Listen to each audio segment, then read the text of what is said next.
protesters barge into Bangladesh mission in Agartala, pull down flag. Mamata Banerjee ਨੇ ਇਹ ਮੰਗ ਕੀਤੀ ਹੈ ਕਿ ਬੰਗਲਾਦੇਸ਼ ਦੇ ਵਿੱਚ ਪੀਸ ਕੀਪਿੰਗ ਫੋਰਸ ਭੇਜੀ ਜਾਏ। ਭਾਰਤ ਦੋ ਹਿੰਦੂ ਦੇਸ਼ ਬਣਾਉਣਾ ਚਾਹੁੰਦਾ ਹੈ। ਇਹ ਚਟਗਾਮ ਦੇ ਉੱਤੇ ਕਬਜ਼ਾ ਕਰਨਾ ਚਾਹੁੰਦੇ ਨੇ। ਹਰ ਕੋਈ ਜਾਣਦਾ ਕਿ ਬੰਗਲਾਦੇਸ਼ ਇੱਕ ਛੋਟਾ ਤੇ ਗਰੀਬ ਦੇਸ਼ ਹੈ, ਲੇਕਿਨ ਬੰਗਲਾਦੇਸ਼ ਇੱਕ ਮਜ਼ਬੂਤ ਦੇਸ਼ ਵੀ ਹੈ। ਭਾਰਤ ਨੂੰ ਯਾਦ ਰੱਖਣਾ ਚਾਹੀਦਾ ਹੈ ਕਿ ਵੀ ਭਾਵੇਂ ਸਾਡੇ ਕੋਲ ਛੋਟੀ ਫੌਜ ਹੈ, ਪਰ ਅਸੀਂ 1971 'ਚ ਵੀ ਬਿਨਾਂ ਟ੍ਰੇਨਿੰਗ ਤੋਂ ਵੀ ਅਸੀਂ ਲੜਾਈ ਲੜੀ ਸੀ ਔਰ ਬੰਗਲਾਦੇਸ਼ ਦੇ 20 ਕਰੋੜ ਲੋਕ ਸਾਰੇ ਫੌਜੀ ਨੇ। ਸ਼ੇਖ ਹਸੀਨਾ ਜਦੋਂ ਤੋਂ ਸੱਤਾ ਤੋਂ ਬਾਹਰ ਹੈ, ਇਹ ਹੁਣ ਭਾਰਤ ਨੂੰ ਪਚ ਨਹੀਂ ਰਿਹਾ ਔਰ ਇਹ ਭਾਰਤ ਦੀ ਜਿਹੜੀ ਰੂਲਿੰਗ ਪਾਰਟੀ ਹੈ ਤੇ ਉਹਨਾਂ ਦੇ ਜਿਹੜੇ ਸਹਿਯੋਗੀ ਮੀਡੀਆ ਉਹ ਪ੍ਰੋਪੇਗੈਂਡਾ ਫੈਲਾ ਰਹੇ ਨੇ ਔਰ ਭਾਰਤ ਸਿੱਧੇ ਤੌਰ ਤੇ ਬੰਗਲਾਦੇਸ਼ ਦੇ ਅੰਦਰੂਨੀ ਮਾਮਲੇ 'ਚ ਦਖਲਅੰਦਾਜ਼ੀ ਕਰ ਰਿਹਾ, ਜਿਸ ਨੂੰ ਅਸੀਂ ਟੋਲਰੇਟ ਨਹੀਂ ਕਰਾਂਗੇ।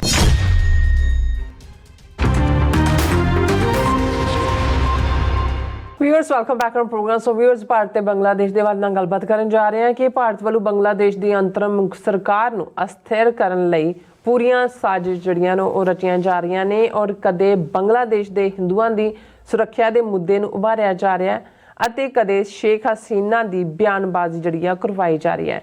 ਸੋ ਹੁਣ ਵੈਸਟ ਬੰਗਾਲ ਦੀ ਚੀਫ ਮਿਨਿਸਟਰ ਮਮਤਾ ਬੈਨਰਜੀ ਤੋਂ ਮੰਗ ਕਰਵਾਈ ਗਈ ਹੈ ਕਿ ਬੰਗਲਾਦੇਸ਼ ਵਿੱਚ ਭਾਰਤ ਸ਼ਾਂਤੀ ਸੈਨਾ ਭੇਜੇ, ਸੋ ਜਿਸ ਦਾ ਅਸਲੀ ਮਤਲਬ ਬੰਗਲਾਦੇਸ਼ ਦੇ ਖਿਲਾਫ ਭਾਰਤ ਦੀ ਫੌਜੀ ਕਾਰਵਾਈ ਹੈ।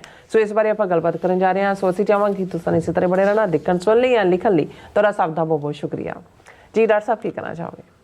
ਦੇਖੋ, ਜਦੋਂ ਟਰਾਂਸਨੈਸ਼ਨਲ ਰਿਪਰੈਸ਼ਨ ਦੀ ਗੱਲ ਤੁਰੀ ਔਰ ਖਾਸ ਤੌਰ 'ਤੇ ਖਾਲਿਸਤਾਨ ਰੈਫਰੈਂਡਮ ਦੇ ਦੌਰਾਨ ਜਿੰਨੀਆਂ ਵੀ ਖਬਰਾਂ ਉਹ ਆਸਟ੍ਰੇਲੀਆ ਦੇ ਹਵਾਲੇ ਨਾਲ ਹੋਣ, ਕੈਨੇਡਾ ਦੇ, ਅਮਰੀਕਾ ਦੇ ਜਾਂ ਇੰਗਲੈਂਡ ਦੇ, ਤੇ ਇੱਕ ਖਬਰ ਜਿਹੜੀ ਹਮੇਸ਼ਾ ਹੁੰਦੀ ਸੀ ਕਿ ਗ੍ਰੈਫਿਟੀ ਔਨ ਹਿੰਦੂ ਟੈਂਪਲਸ ਔਰ ਉਹਨਾਂ ਜਿਨ੍ਹਾਂ ਮੰਦਰਾਂ ਦੇ ਵਿੱਚ ਇਹ ਕਿ ਖਾਲਿਸਤਾਨ ਜ਼ਿੰਦਾਬਾਦ ਲਿਖ ਦਿੱਤਾ ਹੈ ਜਾਂ ਮੋਦੀ ਨੂੰ ਫਾਸ਼ਿਸਟ ਲਿਖ ਦਿੱਤਾ ਹੈ, ਉਹਨਾਂ ਦੇ ਵਿੱਚ 90% ਆਫ ਦਾ ਟਾਈਮਸ 90% ਜਿਹੜੀਆਂ ਉਹ ਘਟਨਾਵਾਂ ਨੇ ਉਹ ਮੋਸਟਲੀ ਅਕਸ਼ਧਾਮ ਮੰਦਰ, ਜਿਨ੍ਹਾਂ ਨੂੰ ਜਿਹੜਾ ਇਹ ਇਸਕੌਨ ਟੈਂਪਲ ਵੀ ਕਹਿੰਦੇ ਨੇ, ਉਹਨਾਂ ਦੇ ਵਿੱਚ ਹੀ ਹੁੰਦੀਆਂ ਸੀ। ਇਹ ਜਿਹਨਾਂ ਦਾ ਹਾਲਾਂ ਇਹ ਮੁੱਖ ਧਾਰਾ ਹਿੰਦੂ ਧਰਮ ਨਹੀਂ ਹੈ। ਜੇ ਤੁਸੀਂ ਗੁਜਰਾਤ 'ਚ ਜਾ ਕੇ ਦੇਖੋ ਤਾਂ ਇਹਨਾਂ ਦਾ ਪੂਰਾ ਵਿਰੋਧ ਹੁੰਦਾ ਹੈ।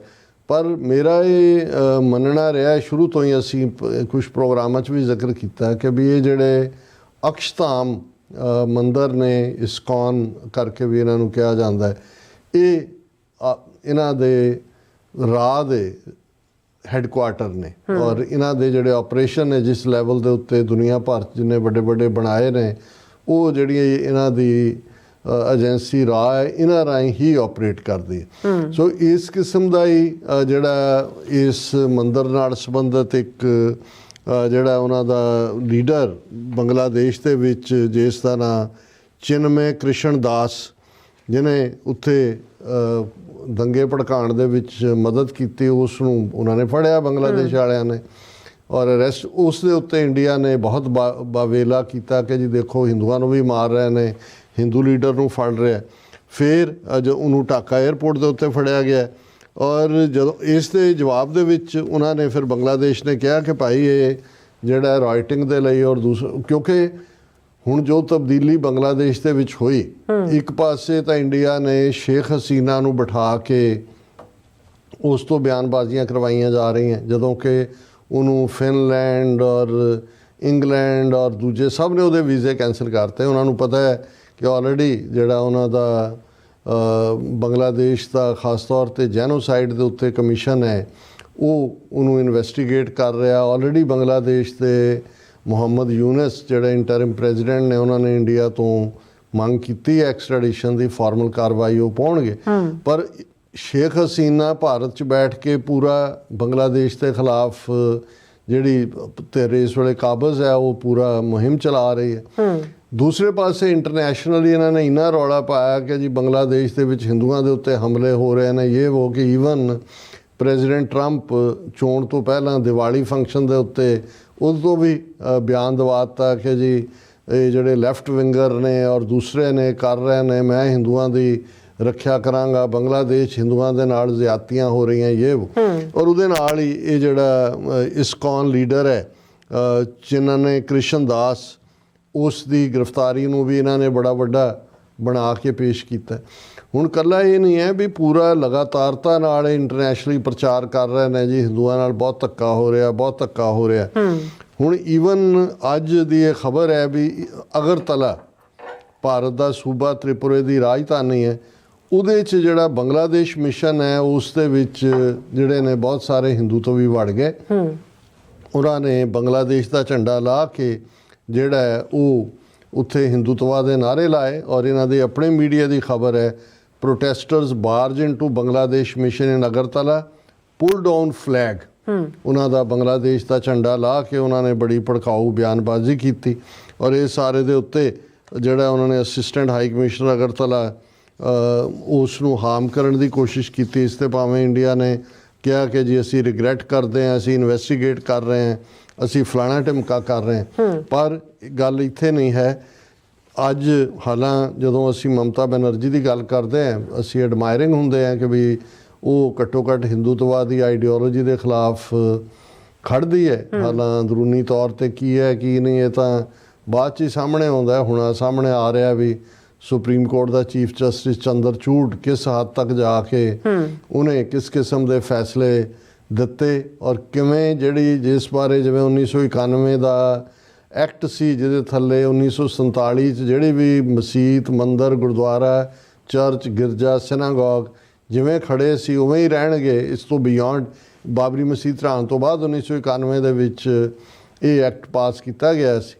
ਲੇਕਿਨ ਚੰਦਰਚੂੜ ਨੇ ਜਾਂ ਇੱਕ ਬੈਂਚ ਦੇ ਉੱਤੇ ਬੈਠਿਆਂ ਕਿਹਾ ਕਿ ਜੀ ਉਸ ਦੀ ਜਿਹੜੀ ਹੈ ਬੈਕਗਰਾਊਂਡ ਚੈੱਕ ਦੇ ਲਈ ਤਾਂ ਦੇਖਿਆ ਜਾ, ਉਹਦਾ ਨਤੀਜਾ ਹੈ ਕਿ ਅੱਜ ਸੰਭਲ ਦੀ ਮਸਜਿਦ ਹੋਏ, ਅਜਮੇਰ ਸ਼ਰੀਫ ਦੀ ਦਰਗਾਹ ਹੋਏ, ਮਥੁਰਾ ਹੋਏ, ਬਨਾਰਸ ਹੋਏ, ਉੱਥੇ ਝਗੜੇ ਖੜੇ ਕਰ ਦਿੱਤੇ ਗਏ ਨੇ। ਸੋ ਇਹ ਸਾਰਾ ਜਿਹੜਾ ਹੈ ਇਹ ਫਿਤਨਾ ਇਹਨਾਂ ਦਾ ਚੱਲ ਹੀ ਰਿਹਾ।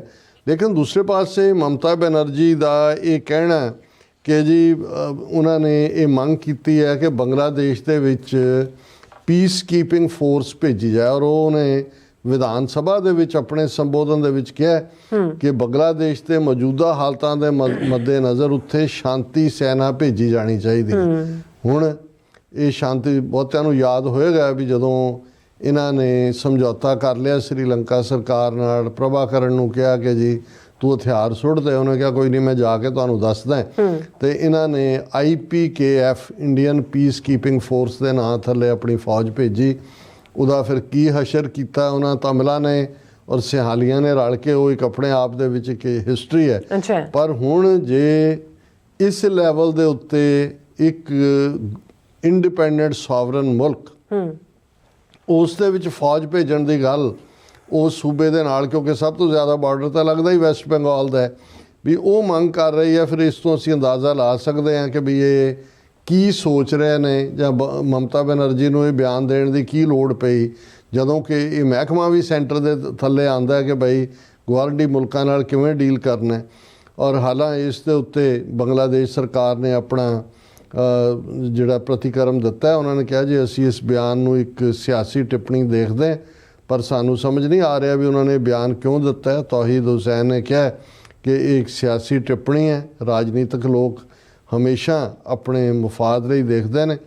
ਉਹਨਾਂ ਨੇ ਕਿਹਾ ਕਿ ਭਾਰਤ ਦੇ ਨਾਲ ਸਾਡੇ ਰਿਸ਼ਤੇ ਪੁਰਾਣੇ ਵਾਂਗ ਨਹੀਂ ਨੇ, ਅਸੀਂ ਇਹ ਮੰਨਦੇ ਹਾਂ, ਪਰ ਅਸੀਂ ਇੱਕ ਇੰਡੀਪੈਂਡੈਂਟ ਸੋਵਰਨ ਮੁਲਕ ਹੈ ਔਰ ਇਹ ਜੋ ਕੁਝ ਭਾਰਤ ਕਰ ਰਿਹਾ ਹੈ ਉਹ ਐਸੀ ਧਾਰਨਾ ਬਣਾਉਣ ਦੀ ਕੋਸ਼ਿਸ਼ ਕਰ ਰਿਹਾ ਕਿ ਜਿਵੇਂ ਬੰਗਲਾਦੇਸ਼ ਦੇ ਵਿੱਚ ਫਿਰਕੂ ਹਾਲਾਤ ਠੀਕ ਨਹੀਂ ਨੇ। ਔਰ ਇਹ ਸਾਰੇ ਦੇ ਵਿੱਚ ਉਹਨਾਂ ਨੇ ਕਿਹਾ ਵੀ ਇਸ ਦੇ ਵਿੱਚ ਭਾਰਤੀ ਮੀਡੀਆ ਬੜਾ ਗੰਦਾ ਰੋਲ ਅਦਾ ਕਰ ਰਿਹਾ। ਔਰ ਇਕੱਲਾ ਇਹੀ ਨਹੀਂ ਹੈ, ਜੇ ਹੁਣ ਇੱਧਰ ਇਹਨਾਂ ਨੇ ਇਹ ਸ਼ੁਰੂ ਕੀਤਾ ਤੇ ਜਿਹੜਾ ਖਾਲਿਦਾ ਜ਼ਿਆ ਦਾ ਬੇਟਾ ਹੈ ਜਿਸ ਦੇ ਉੱਤੇ ਮਰਡਰ ਕੇਸ ਸੀ, ਉਹ UK 'ਚ ਰਹਿੰਦਾ ਹੈ, ਉਹ ਕੇਸ ਖਤਮ ਹੋ ਗਿਆ, ਉਹ ਵਾਪਸ ਮੁੜ ਆਇਆ। ਔਰ ਉਹਨੇ ਜਿਹੜਾ ਪਹਿਲਾ ਇੰਟਰਵਿਊ ਹੀ ਦਿੱਤਾ ਹੈ, ਉਹਨਾਂ ਨੇ ਕਿਹਾ ਕਿ ਅਸੀਂ ਬੰਗਲਾਦੇਸ਼ ਖੁਦ ਬਣਾਇਆ, ਭਾਰਤ ਨੇ ਤਾਂ ਸੈਲਫਿਸ਼ਨੈਸ ਦੇ ਨਾਲ ਪਾਕਿਸਤਾਨ ਨੂੰ ਵੰਡਿਆ ਸੀ। ਔਰ ਉਹਨੇ ਜਿਹੜਾ ਇਸ ਦੇ ਉੱਤੇ ਬੜਾ ਡੀਟੇਲ ਲੰਬਾ ਚੌੜਾ ਉਹਦਾ ਇੰਟਰਵਿਊ ਹੈ। ਉਹਨੇ ਮਿਰਜ਼ਾ ਅਬਾਸ ਉਹਦਾ ਨਾਂ ਹੈ, ਉਹਨਾਂ ਨੇ ਕਿਹਾ ਕਿ ਭਾਰਤ 2 ਹਿੰਦੂ ਦੇਸ਼ ਬਣਾਉਣਾ ਚਾਹੁੰਦਾ। ਇਹ ਹੁਣ ਦਿਲਚਸਪ ਗੱਲ ਹੈ ਵੀ ਚੱਲ ਕੀ ਰਿਹਾ। ਜਿਵੇਂ ਇੱਕ ਪਾਸੇ ਸ਼ੇਖ ਹਸੀਨਾ ਨੇ ਆਪਣਾ ਅਹੁਦੇ ਤੋਂ 2 ਹਫ਼ਤੇ 3 ਹਫ਼ਤੇ ਪਹਿਲਾਂ ਕਿਹਾ ਸੀ ਜੀ ਕਿ ਅਮਰੀਕਾ ਔਰ ਪੱਛਮੀ ਮੁਲਕ ਜਿਹੜੇ ਨੇ ਉਹ ਇੱਕ ਕ੍ਰਿਸਚੀਅਨ ਮੁਲਕ ਬਣਾਉਣਾ ਚਾਹੁੰਦੇ ਨੇ, ਜਿਹਦੇ 'ਚ ਚਿਟਾਗੋਂਗ, ਮਿਆਂਮਾਰ ਔਰ ਮਨੀਪੁਰ ਔਰ ਮਿਜ਼ੋਰਮ ਇਹ ਸਾਰੇ ਦੇ ਈਸਾਈ ਮਿਲਾ ਕੇ। ਹੁਣ ਇਹ ਮਿਰਜ਼ਾ ਅਬਾਸ ਖਾਲਦਾ ਜ਼ਿਆ ਦਾ ਮੁੰਡਾ ਇਹ ਕਹਿ ਰਿਹਾ ਭਾਰਤ 2 ਹਿੰਦੂ ਦੇਸ਼ ਬਣਾਉਣਾ ਚਾਹੁੰਦਾ। ਇਹ ਚਟਗਾਮ ਦੇ ਉੱਤੇ ਕਬਜ਼ਾ ਕਰਨਾ ਚਾਹੁੰਦੇ ਨੇ।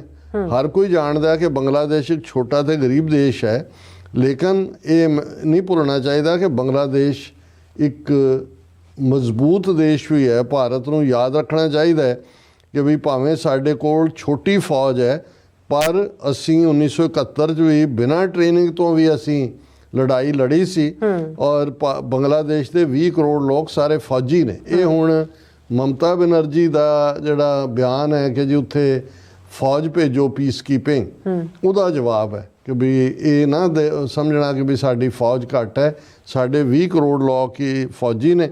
ਔਰ ਇਹ ਉਹਨਾਂ ਨੇ ਕਿਹਾ ਵੀ ਅਸੀਂ ਜਿਹੜਾ ਇਸ ਤੋਂ ਪਹਿਲਾਂ ਵੀ ਅਸੀਂ ਯਾਦ ਕਰਵਾਉਣਾ ਚਾਹੁੰਦੇ ਹਾਂ ਕਿ ਵੀ ਅਸੀਂ ਬੰਗਲਾਦੇਸ਼ ਨੂੰ ਆਜ਼ਾਦ ਕਰਵਾਇਆ। ਠੀਕ ਹੈ, ਭਾਰਤ ਨੇ ਤਾਂ ਆਪਣਾ ਨੈਫੇਰੀਅਸ ਏਜੰਡਾ ਕਿ ਪਾਕਿਸਤਾਨ ਨੂੰ ਵੰਡਣਾ ਉਹ ਕੀਤਾ, ਪਰ ਅਸੀਂ ਇਸ ਦੇ ਲਈ ਲੜੇ।